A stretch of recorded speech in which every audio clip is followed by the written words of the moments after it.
ce jour de vacances où le supermarché est un petit peu bondé, j'avais envie de vous faire une petite vidéo pour vous aider à choisir les fournitures scolaires de vos enfants.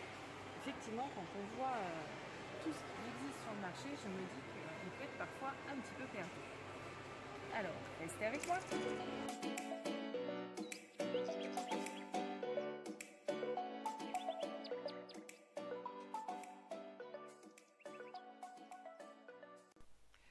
Pour commencer, les cahiers. Alors, il existe plusieurs formats. Si vous avez une liste et qu'on vous demande un petit cahier, un format A5, c'est celui-là. Vous avez aussi le A4, 21-29-7, et le 24-32, c'est celui-là, c'est le très grand cahier. Si vous avez le choix, moi je vous recommande ce cahier, le 24-32, parce que les feuilles A4 tiennent dedans, on peut les coller sans avoir à les recouper. Alors, on a vu les formats, maintenant entre spirale et pas de spirale. Alors, l'avantage des spirales, c'est que c'est pratique. On peut retourner le cahier, voilà, le prendre comme ça prend moins de place. Par contre, le souci, c'est que les feuilles se déchirent facilement. Pardon, surtout si votre enfant n'est pas forcément très soigneux, ou alors s'il a besoin de manipuler beaucoup ses cahiers, besoin de beaucoup l'ouvrir, beaucoup le fermer. À la fin, on risque d'avoir des feuilles qui se déchirent. Ce qui ne risque pas d'arriver avec le cahier à relure, mais vous voyez, le souci c'est qu'il prend beaucoup plus de place par rapport à un cahier à spirale. Voilà, j'y arrive, on voit bien que ça prend 2 fois plus de place sur le bureau. Dernier point sur les cahiers à regarder, c'est le lignage. Donc vous avez des feuilles qui glissent plus ou moins. Ça, faut voir avec votre enfant. Moi, j'aime bien écrire sur les feuilles qui accrochent un petit peu, vous voyez. Je vais essayer de vous trouver aussi un cahier où le lignage est beaucoup plus clair et on ne voit pas bien les lignes. Bon, alors, j'essaye de vous faire un petit bricolage à cheval sur les caisses, là, pour essayer de vous montrer ces 3 lignages.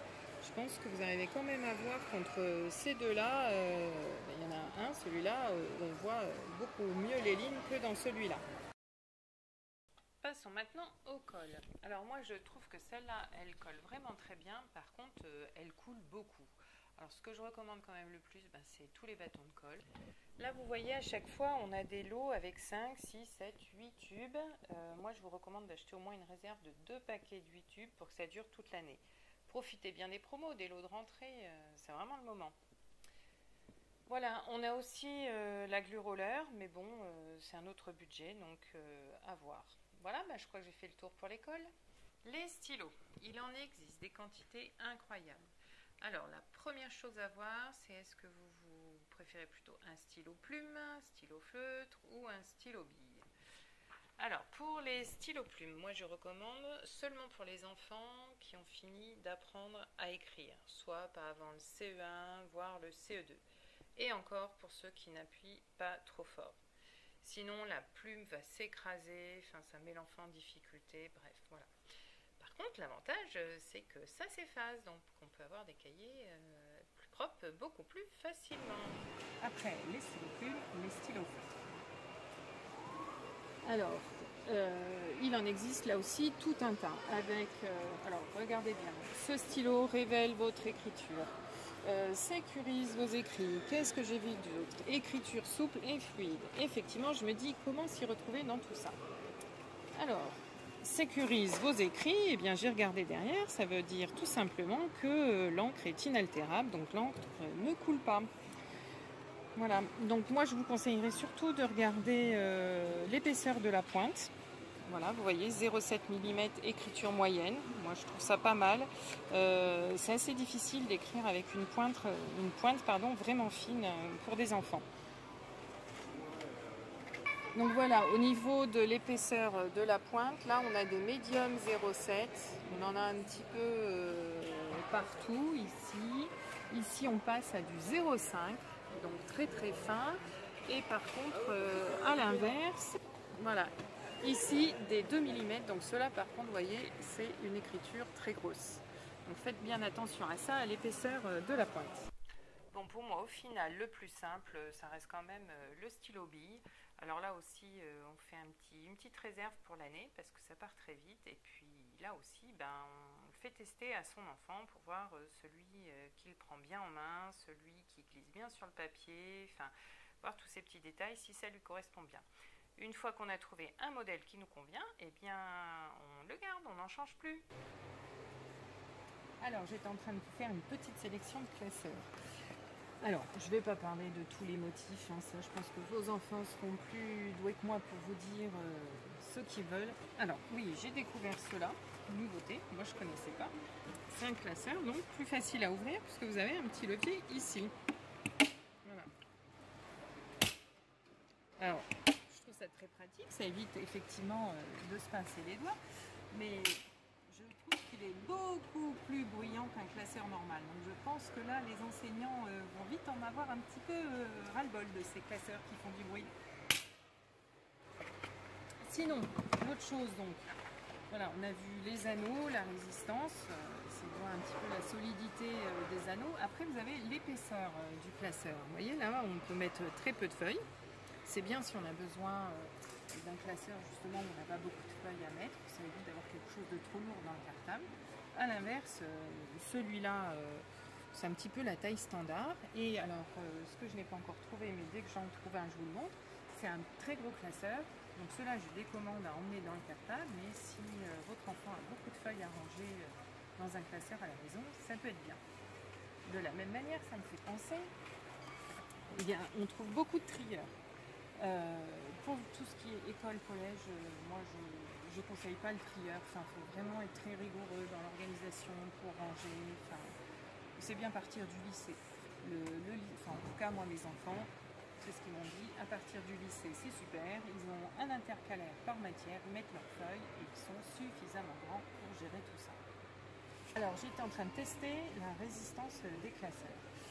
Je ne sais pas si vous allez bien vous rendre compte, hein, je ne peux pas vous faire toucher, mais vous voyez là, on voit que celui-là, à mon avis, je ne lui donne pas 2 mois avant qu'il se déchire à ce niveau-là.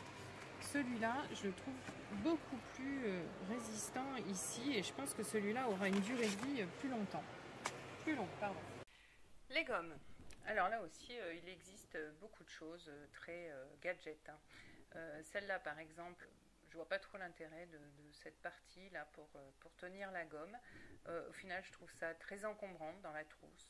Alors si votre enfant réclame une gomme de la sorte, bon bah, et que si vous avez envie de lui faire plaisir, ok, mais on la laisse à la maison. Hein. Pour l'école, je pense que vraiment le mieux, ce sont ces petites gommes blanches. Je pense que c'est vraiment celles qui gomment le mieux. En tout cas, nettement mieux que ces gommes roses et bleues que vous pouvez voir ici. Les tailles-crayons. Alors là aussi, bonjour les gadgets. Hein. Donc moi, je vous recommanderais de regarder 2 choses. 1. Est-ce que le taille-crayon a un réservoir? Ça me semble super important pour éviter les allées et venues jusqu'à la poubelle en classe. Et 2. Est-ce que ce réservoir tient bien fermé sur le taille-crayon? Ça évitera toutes les plures de taillure renversées dans la trousse. Au cas où vous auriez opté pour un taille-crayon sans réservoir, pas de panique, on prend une petite boîte pour mettre les taillures et le tour est joué. Donc, comme pour les gommes, hein, les taille-crayons très gadgetisés, on les garde pour la maison. Et pour finir, un petit mot sur les compas. Alors moi je vous recommande ceux où la mine est incorporée comme cela, voilà, parce que ceux où il faut insérer le crayon, ils tiennent vraiment pas bien. Un petit point sur les règles et les équerres. Je vois pas trop l'intérêt ici dans ce lot d'avoir 2 équerres, sachant que ce qui nous intéresse c'est vraiment l'angle droit, donc une seule suffit. De la même sorte, le rapporteur, si mes souvenirs sont bons, on ne l'utilise pas avant la 3e, donc c'est pas la peine de s'embêter avec ça. Donc l'essentiel c'est une équerre et une règle bien neuve, ça on n'hésite pas à la racheter chaque année pour qu'elle ne soit pas édentée, pas abîmée, et qu'on puisse tracer des traits droits et des beaux angles droits. Bon voilà, on arrive au bout, j'espère que ça vous aura éclairci un petit peu. Alors oui, j'ai trouvé ça, ce petit lot de feutres à ardoise ou à tableau banc. Ce qui me semblait intéressant, c'est qu'il y avait un petit spray là, une petite bombe. Effectivement, les ardoises blanches, les ardoises Velleda, ça reste souvent assez sale. Donc si vous pouvez fournir à votre enfant un petit spray pour nettoyer son ardoise, c'est tip top. Voilà pour les fournitures. Je souhaite que ce petit tour vous ait permis d'y voir un petit peu plus clair et de savoir comment faire plaisir à son enfant tout en lui fournissant un matériel pour bien travailler. Voilà, toujours dans la série Préparer la rentrée. Très prochainement, une vidéo pour préparer la rentrée en petite section. une autre pour préparer la rentrée au CP et une dernière pour préparer, je m'en mêle, et une autre pour préparer la rentrée en 6e. En attendant, bonne fin de vacances à tous, bye bye. Vous avez aimé cette vidéo? Alors vous pouvez faire 4 choses. La liker, le petit pouce juste en dessous, vous abonner à ma chaîne, Cap Réussir, Cap avec un K comme Karine, écrire un commentaire et la partager. Vous pouvez aussi rejoindre le groupe Facebook et visiter le blog du même nom, Cap Réussir. Toutes les infos sont dans le descriptif juste en dessous. À bientôt, merci, au revoir.